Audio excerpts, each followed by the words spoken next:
Dus dat ik helemaal leuk met mezelf bezig ben en als ze me helpen om leuke kleren uit te zoeken. En dat is wanneer ik mij op een topvrouw voel.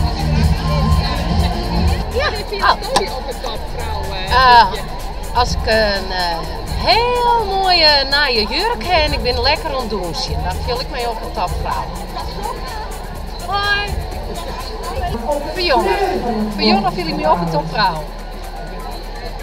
Nu, op deze tijd, voel ik topvrouw hier. Een en al vrouw.